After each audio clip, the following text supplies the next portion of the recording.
Listo. Bueno, buenas noches. Mi nombre es Guillermina Baroni, soy la directora del comité de Socava Joven. Eh, Soy médica cardióloga, actualmente trabajo en el hospital Pirovano. Con nosotros también está, bueno, la doctora, que ya la mayoría la conoce, que es la presidente de Socava, y está el doctor Ezequiel Quintana, que es el secretario del comité de Socava Joven. Y con nosotros también está Francisco Olivares, que es el presidente de CONAREC. Les quería agradecer a todos por haberse conectado. Gracias a todo el equipo del Santoyani, tanto al jefe de la unidad coronaria como Facundo Lombardi, que también es médico, por haberse conectado. Ese, Bueno, muchas gracias, Guille. Vamos a dar de paso a Lilian que nos pueda dar unas palabras de introducción. Perfecto. Muchas gracias. Gracias a todos por la participación. Les quería agradecer. Esta es una iniciativa del Comité de Cardiólogos Jóvenes de Socava.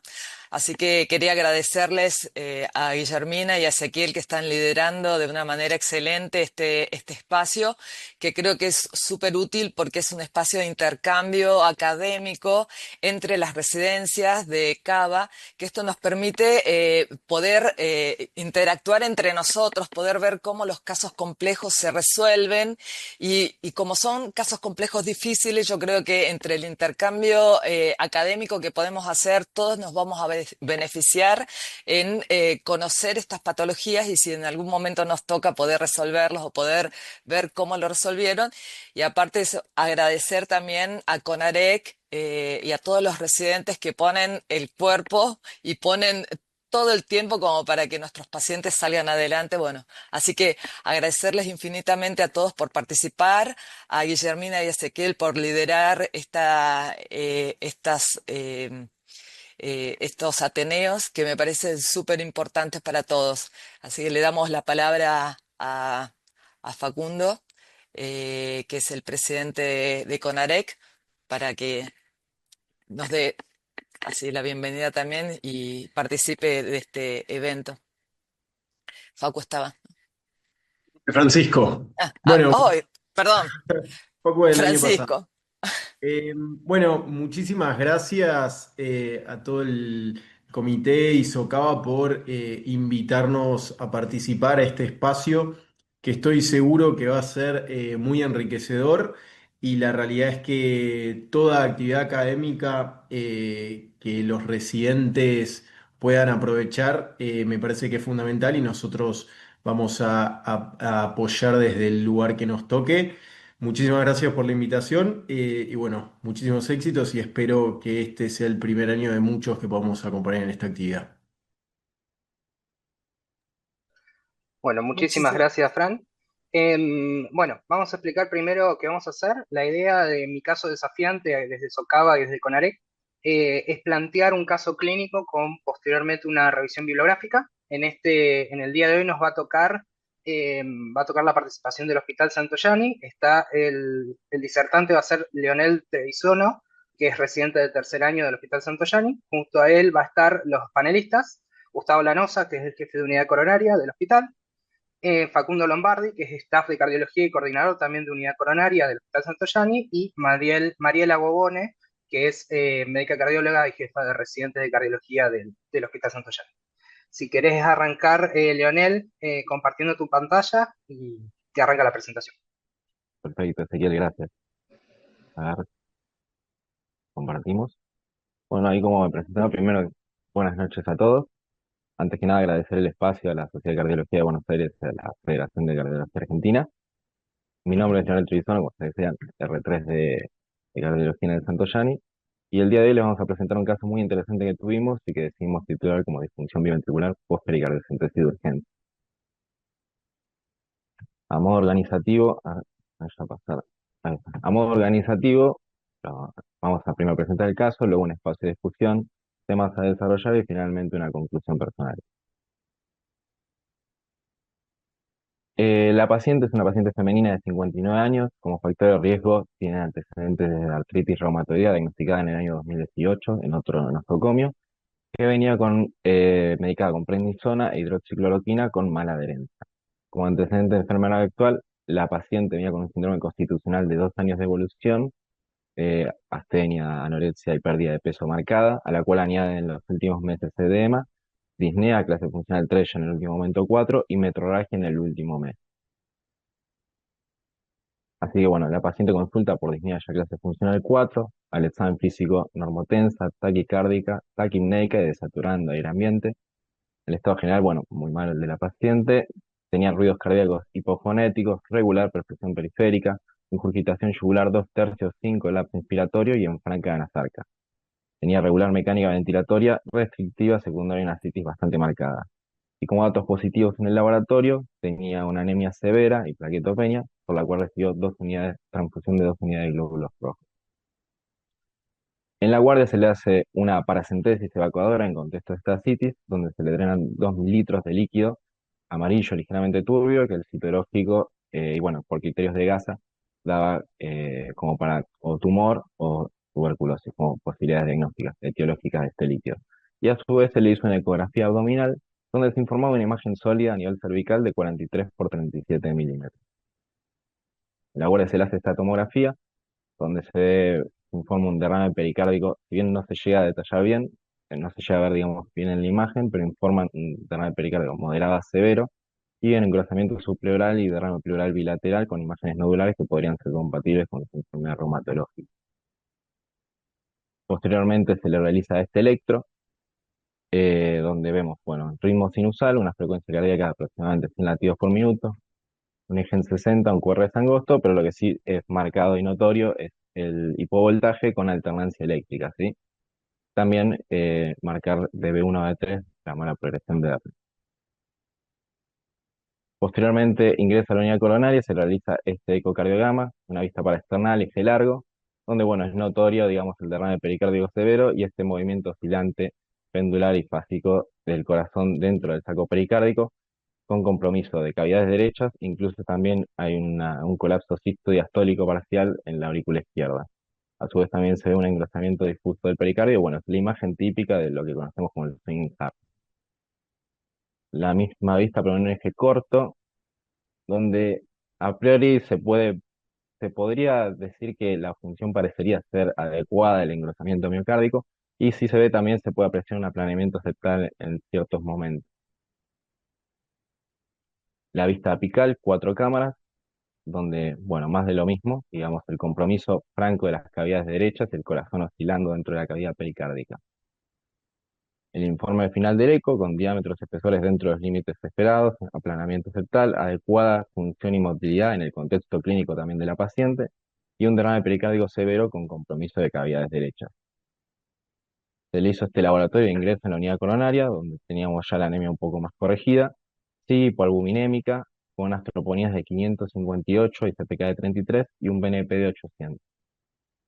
Se le ingresa de urgencia al quirófano de hemodinamia, donde se realiza el drenaje pericárdico con catéter de Pigtail. El físico-químico del líquido dio amarillo, ligeramente turbio, macroscópicamente era citrino, y cumplía criterios que, si bien no son los que se utilizan o están estandarizados, pero nos da por criterios de Light, como el sudado. Los cultivos de gérmenes comunes, TBC y la anatomía patológica dieron todos negativos. En un primer momento, en este primer momento se drenaron 500 mililitros, se dejó este catéter de Pigtail y se dejó el drenaje pericárdico durante todo el transcurso de la internación de la paciente. Se drenaron en un primer momento 500 mililitros y en el transcurso de la semana que estuvo internada se drenó un total de 3 litros, drenándose todos los días parcialmente 500 mililitros aproximadamente. Este es el electro post el drenaje inmediato, donde no hay muchos cambios, sigue con microvoltaje, sí, no tiene la alternancia eléctrica y no hay mucho más que comentar. La paciente posteriormente a este procedimiento, a las 12 horas, evoluciona en shock cardiogénico eh, y posteriormente le realizamos un nuevo ecocardiograma. En esta vista para externar, eje largo, con respecto al anterior se puede ver la disminución del derrame, pero sí la función biventricular se ve severamente deprimida, con hipoquinesia de los segmentos medios y apicales e hiperquinesia de los segmentos basales. Vista apical 4 cámaras, donde podemos ver los mismos trastornos de motilidad con afectación biventricular. y el apical 2 cámaras, donde vemos francamente lo mismo, la hipoequinesia de los segmentos basales con la hipoaquinesia de los segmentos medios y apicales. La paciente evoluciona en shock cardiogénico, se le da soporte inotrópico con milrinona y vasopresor con noradrenalina hasta llegando a dosis máximas. No se avanzó en cuestiones invasivas por el estado clínico de la paciente, donde ya tenía una enfermedad bastante avanzada en cuanto tanto a lo reumatológico como la probable enfermedad oncológica que estaba cursando. Finalmente evoluciona en paro cardiorrespiratorio a la semana y OIS. Ante esta situación, nosotros barajamos surgió el interrogante sobre la posible causa de la descompensación de esta paciente, planteando principalmente dos entidades, uno el síndrome de descompresión pericárdica y el otro el síndrome de Takotsubo, del cual vamos a hablar más adelante. Así que bueno, antes que nada vamos a hablar de las causas del derrame pericárdico, las posibles causas de la descompensación y el abordaje terapéutico en cada caso. Rápidamente, hablando del líquido pericárdico, el pericardio, perdón, un saco de doble pared, una visceral y otra parietal, que contiene el líquido pericárdico, un espacio virtual, que puede contener normalmente hasta 50 mililitros. Posterior a eso hablamos de derrame pericárdico, que se puede clasificar según su comienzo en agudo, subagudo crónico, en su tamaño en leve, moderado y severo, y según su distribución o composición, si es sudado o transudado. Dentro de las causas de taponamiento cardíaco, las más frecuentes se enumera la pericarditis, la tuberculosis, la iatrogénica, traumático y neoplasias o enfermedades malignas. Y dentro de las más infrecuentes, enfermedades del colágeno, como el lupus. Entonces, planteando eh, los diagnósticos que cursaba esta paciente, el lupus eritematoso sistémico y el tumoral por esta masa ginecológica que no se pudo continuar estudiando. La causa, bueno, puede ser por aumento de producción de líquido o por obstrucción del sistema linfático, cada uno dependiendo de la etiología, ¿no? En el caso de esta paciente, con respecto a estos dos diagnósticos, teníamos un perfil reumatológico y un perfil marcadores tumorales. Dentro del perfil reumatológico tenía todos los criterios que cumplían de lupus, tenía proteinuria, hipocomplementemia, un factor reumatoide positivo y un ANA también positivo. Y dentro de los marcadores tumorales tenía el CA125 elevado, que si bien es bastante inespecífico y no es diagnóstico, incluso puede ser es un marcador de congestión extracelular y en una paciente con policerositis no es tan jerarquizable. Ante el diagnóstico del lupus de esta paciente, en la internación le iniciamos tratamiento con hidroxicloroquina y meprednisona, avalado por el servicio de reumatología que evaluó a esta paciente. Hablando un poco de lupus, es una enfermedad autoinmune crónica que puede afectar múltiples órganos, principalmente a partir de anticuerpos antinucleares, afecta predominantemente a mujeres en edad fértil, una relación de 9 a 1 en relación a los hombres. No está dilucidada bien la causa, implica una combinación de factores genéticos, hormonales, ambientales, autoinmunes, y los pacientes que tienen lupus tienen un mayor riesgo de desarrollar cáncer en comparación a la población general, hasta un 20%, y se asocian más que nada a linfomas o cáncer de cervix. Esta paciente cumplía con todos los criterios de la Sociedad Americana y Europea para el diagnóstico de lupus. Luego también evaluamos la actividad de la enfermedad, que podía evaluarse con este score de Toronto del año 1992, donde la paciente dio un puntaje de 19. Ya hablamos de crisis lúpica o una enfermedad severa bastante avanzada a partir de los 8 puntos.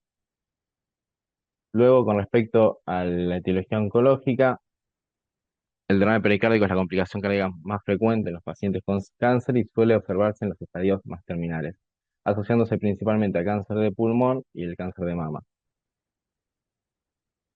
Con respecto a la causa de la descompensación de esta paciente, planteamos, como les había comentado antes, el síndrome de descompresión pericárdica y el síndrome de Takotsubo. Con respecto al síndrome de descompresión pericárdica, es un síndrome caracterizado por una inestabilidad hemodinámica posterior al drenaje pericárdico que no tuvo ninguna complicación intraprocedimiento. Es una entidad poco frecuente que se suele presentar en menos del 5% de los drenajes y su etiología no está dilucidada, aunque hay varias hipótesis que incluso una no excluye a la otra. Una, por ejemplo, es el fenómeno hemodinámico, de la cual vamos a hablar un poco más adelante. La otra es la isquémica y finalmente la sobrecarga simpática.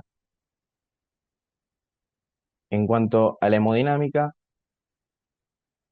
perdón, eh, vamos a ver, ahí está. Esta entidad fue primeramente descrita por Van Dyke en el año 1983, eh, y en el año 2010 se propuso esta terminología que da nombre a esta entidad.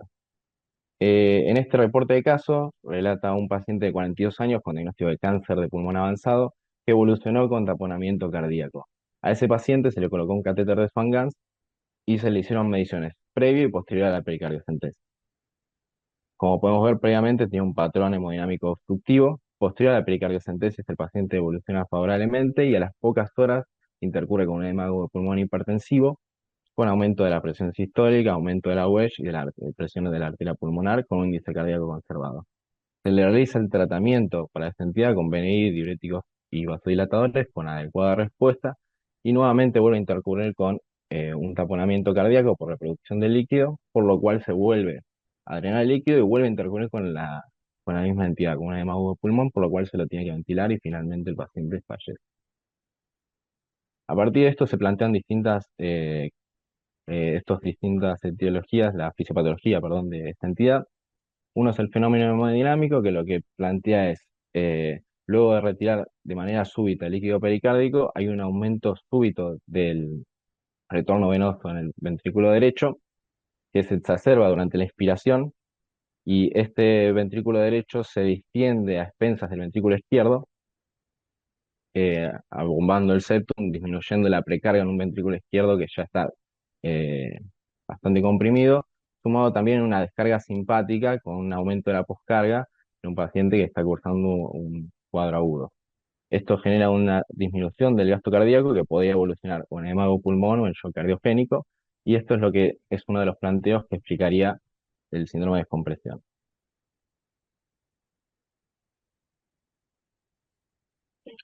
Luego tenemos la teoría simpática, en la cual se produce el taponamiento, hay una disminución del gasto cardíaco por, lógicamente, la disminución de la precarga. Esto genera un aumento del tono simpático, el cual enmascara una disfunción miocárdica que ya está previamente existente, y una vez que se descomprime el pericardio, disminuye el tono simpático y desenmascara una disfunción miocárdica que existía previamente. Con respecto a la evidencia disponible, eh, tenemos este estudio de Pradhan del año 2015, el cual incluyó 35 casos descriptivos entre 1983 y el 2013, y el objetivo del análisis de estos estudios era identificar las características clínicas y los factores asociados a la mortalidad en estos pacientes, ya sea que se hayan hecho por pericardiocentesis percutánea o quirúrgica. La edad media de los pacientes fueron de 47 años, incluyeron 35 casos, y el drenaje en todos los casos se realizó en contexto de taponamiento, con un promedio de drenaje de 900 mililitros en cada uno. El tiempo de aparición de este síndrome varió desde lo inmediato hasta las 48 horas posteriores al procedimiento, que es más o menos el tiempo en el que apareció nuestra paciente. El 20% evolucionó con disfunción biventricular, el 70% con disfunción del VI y el 10% con disfunción del VD. El rango de recuperación de la función ventricular varió entre las 24 horas y la semana, y se hizo una comparación entre aquellos grupos con resultados fatales y no fatales, y solo se encontró una asociación de mortalidad del 100% en el grupo que se le hizo la pericardiectomía quirúrgica. En este planteo en este estudio también se hace el planteo del manejo terapéutico, en donde se establecen dos principios. Uno, el monitoreo estricto durante al menos 24 horas, y lo segundo es el tratamiento de la insuficiencia cardíaca aguda, ya sea por edema de pulmón, shock cardiogénico, y en casos refractarios plantea la posibilidad de utilizar dispositivos de asistencia, aunque no está descrito en ninguno de los casos analizados. Lo segundo, el síndrome de Takotsubo, el cual consiste en la aparición brusca de aquinesia e hipoquinesia en los segmentos medios y apicales, con hiperquinesia en los segmentos basales, asociado a un desencadenante estresante, ya sea físico o emocional, y el que asocia un cuadro similar a un síndrome coronario agudo. De hecho, es un diagnóstico de exclusión, afecta al 90% de las mujeres, y también plantea distintas hipótesis sobre su fisiopatología, la cual se puede solapar mucho con la del síndrome de descompresión. Uno es el de la estimulación simpática, en el cual los niveles elevados de catecolaminas, que estimulan los receptores beta 1 y beta 2, que se encuentran principalmente en los segmentos medios y apicales del ventrículo, fisiológicamente estimulan la vía de la proteína G estimulante, pero en un estado de alta eh, catecoleminérgico, estimularían la proteína G inhibitoria, con lo cual disminuiría la contractilidad y tendría un efecto inotrópico negativo. Ahora, el planteo es comparten cierta fisiopatología por lo que relatan por los distintos estudios. O sea, nos hemos preguntado si estamos hablando sobre la misma entidad, y esta misma pregunta se le hizo a Ayub. Es un reporte de caso, es el reporte de un caso y después una revisión bibliográfica de otros 25 casos hasta el año 2015, donde se pregunta si puede ser posible que la disfunción transitoria post-pericardiocentesis sea una variante del síndrome de Takotsubo. Analizando estos 25 casos, llega a la conclusión de que la disfunción ventricular tras la pericardiocentesis podría ser más frecuente de lo que nosotros creemos, y algunos estudios, algunos casos que se atribuyen al síndrome de descompresión podrían ser incluso Takotsubo por la presentación ecocardiográfica.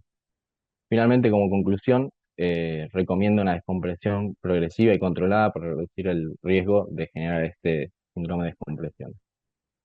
Y plantea, a partir de esto y de las distintas revisiones bibliográficas que hice, eh, a- si bien son entidades que comparten cierta fisiopatología, tienen sus similitudes, pero también tienen sus diferencias.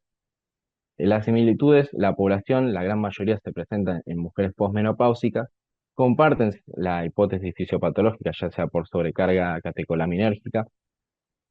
La forma de presentación ecocardiográfica es similar en algunos casos, están descritos en los síndromes de descompresión, que al menos un 33% tienen afección biventricular, y de esa afección biventricular también tiene afectación de los segmentos medios y apicales, conservando los basales.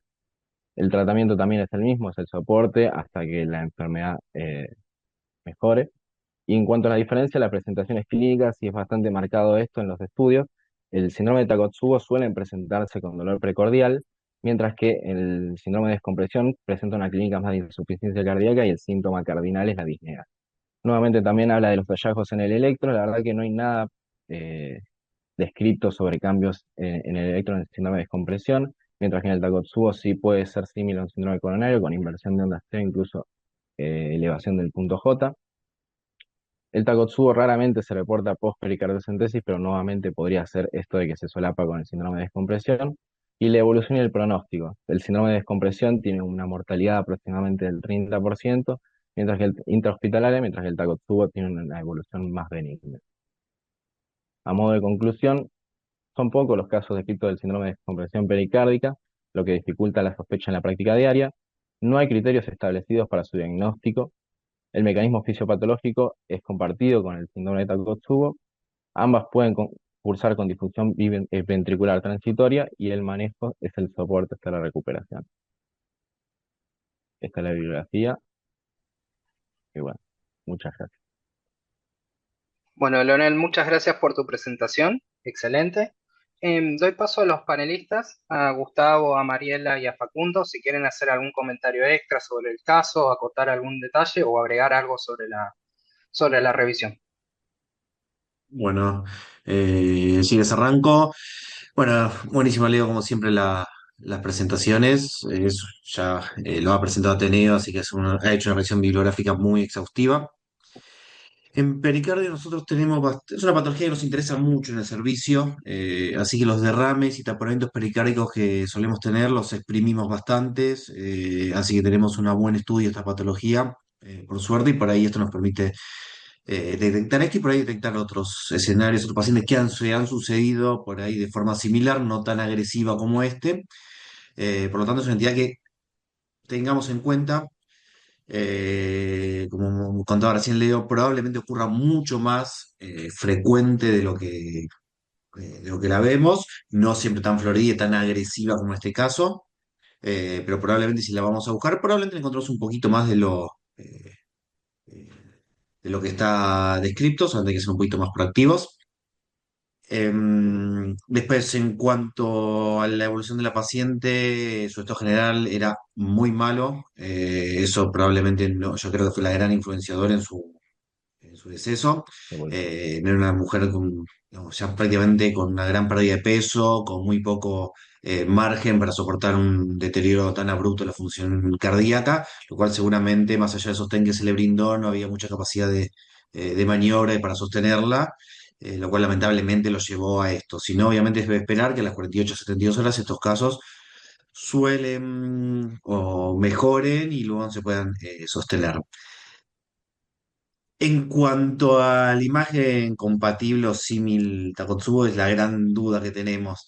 Yo creo que comparten evidentemente una vía común, de hay una gran descarga adrenérgica en estas circunstancias. Obviamente desconocemos y hay muy pocos casos reportados y de estudios de esta gravedad para poder, digamos, hacer un trazado fisiopatológico, lo cual es difícil, siempre dice, pueden coexistir dos enfermedades a la vez y es raro, no imposible.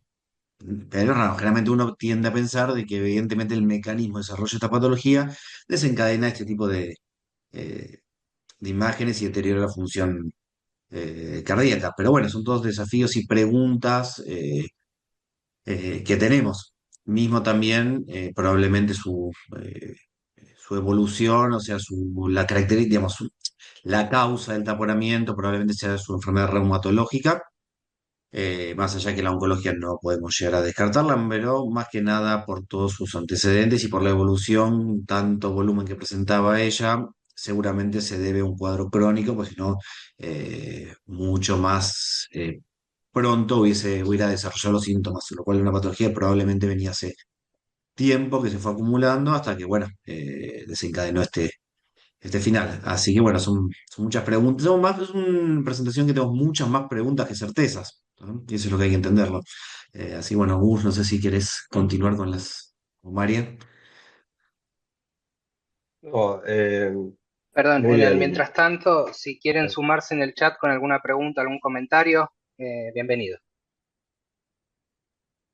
No, solo agregar algunas cosas. El caso, la verdad, que es muy sumamente interesante, muy bien presentado, Leo. Eh, es una entidad del síndrome de descompresión que quizás muchas veces es subclínico. Muchas veces nos damos cuenta por los cambios hemodinámicos que puede llegar a tener el paciente cuando en realidad nosotros vemos que nos trae muchas satisfacciones cuando vemos un paciente taponado y le sacamos medio litro y el paciente mejora rápidamente. Entonces, creo que tendríamos que sospecharlo cuando el paciente no mejora, inclusive empeora cuando le estamos descomprimiendo las cavidades. Entonces, eso primero tomarlo como alerta, ¿no? Cuando no vemos esa mejoría e inclusive empeora. Es una entidad infrecuente. Y acá, en este caso en particular, lo que llama la atención es que la imagen es contundente. Cuando tenemos más experiencia ahora en ver más Takotsubo que síndrome de descompresión, ¿no? Y la imagen es muy típica del Takotsubo. Tiene un compromiso apical y también de la base media bastante difuso y de ambos ventrículos. Acá no podemos confirmar en realidad un Takotsubo porque no es un Takotsubo típico, no es un Takotsubo de una mujer que haya tenido puntualmente un episodio de estrés, que eso haya desencadenado la- la hipótesis, ¿no?, de la descarga catecolamínica que la comparten en realidad las dos entidades, eh, sino que eso no lo podemos tener, no tenemos la evolución electrocardiográfica típica del Takotsubo, pero sí lo que puede llegar a compartir también es un estrés físico que la paciente, si bien tenía una enfermedad crónica y que tenía una repercusión sistema globalmente, pérdida de peso, de cronicidad de su enfermedad aparentemente lúpica, eh, la misma pericardiocentesis, eso genera también un desorden físico que puede gatillar un síndrome de Takotsubo. Así que si uno tiene que jugársela por alguna miocardiopatía, una repercusión capital que tuvo, y probablemente sea un Takotsubo secundario a la pericardiocentesis y como una expresión de una disfunción ventricular post-descompresión. Pero bueno, no podemos aseverarlo, pero la verdad que la imagen es bastante contundente, ¿no? En principio quería decir eso. No sé si alguien quiere decir algo más. No, bueno, sin dudas tenemos más dudas que certezas todavía. Nos falta investigar un poco más en el tema. Pero bueno, por ahí rescatar esto que sí sabemos que es, porque todos los drenajes, digamos, que tenemos, esto de la importancia de drenar, del ritmo con el que nosotros drenamos al paciente, por lo menos tratar de rescatar eso y sí estar atentos en los siguientes derrames como para poder empezar a ver de qué se trata esto y de todas estas hipótesis que barajamos nosotros, a ver cuál es la que más puede llegar a ser, pero sí rescatar esto del ritmo de drenaje de evacuación, que eso es como lo más certero que tenemos que puede, digamos, tratar de que esto no ocurra. Sí, pero es interesante en este caso que creo, Leo, que se drenaron 500 mililitros, ¿no? En las primeras 24 horas. 500, sí. O- Y después los días Tampoco fue, subsiguientes fueron 500 todos los días, sí. claro, pero Todos los días digamos se que fueron después, drenando, todos los días se fueron claro. drenando 500. Ok, pero yo no sé la segunda imagen, cuando ya mostraba un líquido pericárdico muchísimo menor y ya no tenía compresión cavitaria. No sé en qué día fue en relación al Fue primer al día siguiente, ecocardiograma. al día siguiente lo que sucedió fue que seguía reproduciendo, lógicamente, y por eso se dejó el pico.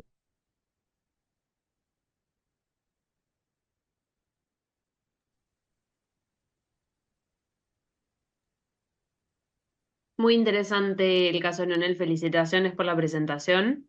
La verdad que sí, es un caso que deja muchas dudas porque tampoco es muy frecuente de ver, por lo Ujú. menos yo hasta el día de la fecha no he visto ninguno así. Y los taponeamientos que me han llevado a la guardia, por lo menos la gran mayoría terminan falleciendo por otras complicaciones. No sé si alguien tiene alguna duda, consulta en el chat que quiere escribir. Bueno, Eduardo Pérez puso que también le llamaba la atención esto de los 500 mililitros, que era bastante líquido, y que bueno, el estado general, como ya habían dicho, parecía estaba deteriorado, probablemente estaba impregnada la paciente. No sé si alguien más quiere hacer algún comentario o alguna consulta o alguna duda. Probablemente se siguió reproduciendo el líquido, no nos olvidemos, la paciente tenía una hipoproteinemia muy marcada, entonces eso llevaba a que extravase bastante líquido y probablemente el volumen que se fue extrayendo durante los días subsiguientes era debido a una nuevas generaciones de volumen producto de la desnutrición seguramente y de hipoproteinemia que el paciente presentaba. Eso por ahí puede explicar por qué se continuó extrayendo tanto líquido los días subsiguientes, pese a que después eh, de la primera pericariocentesis uno ya no veía tanto volumen en el pericardio. Sí, yo creo Sí, sí. que, perdón, creo que acá la enfermedad de base juega un rol fundamental en el desenlace, ¿no? Eh, estas, eh, estas repercusiones cavitarias suelen ser reversibles. Si uno hace un diagnóstico temprano con un apoyo, bueno, farmacológico, si uno tiene otro tipo de apoyo también mecánico, pero acá el desenlace creo que está más que nada por la enfermedad de base y el estado general de la paciente, que era una ya impregnación, ¿no?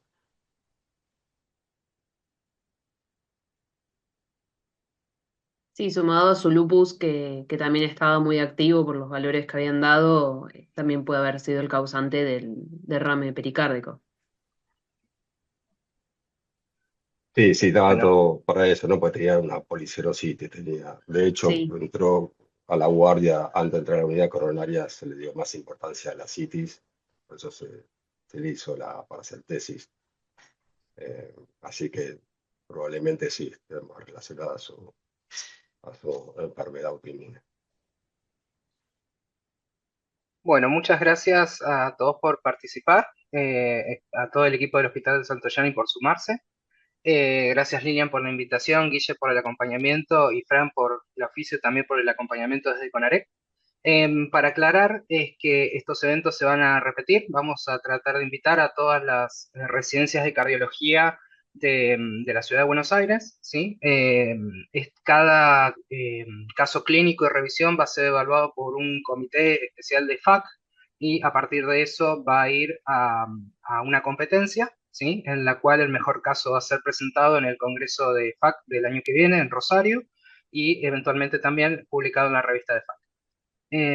Así que bueno, muchísimas gracias a todos. Si quieren hacer algún otro comentario, Guille, Lilian, y si no, vamos cerrando. Sí, y yo quería comentar solamente que tenemos una zanahoria adelante, que estamos negociando para conseguir un premio material para el mejor caso. Así que dennos tiempo que lo estamos organizando, pero va a ser posible. Y obviamente gracias a todos por participar y gracias al Hospital Santoyani, a Guillermina y a Ezequiel que tienen así puesta la camiseta para el evento. Así que muchísimas gracias. No, gracias a todos y felicitaciones a los cardiólogos jóvenes, siempre apoyando a la cardiología y a los más veteranos, como siempre, estimulándonos más que nada. Mm, Sí, totalmente, Muchas gracias. totalmente.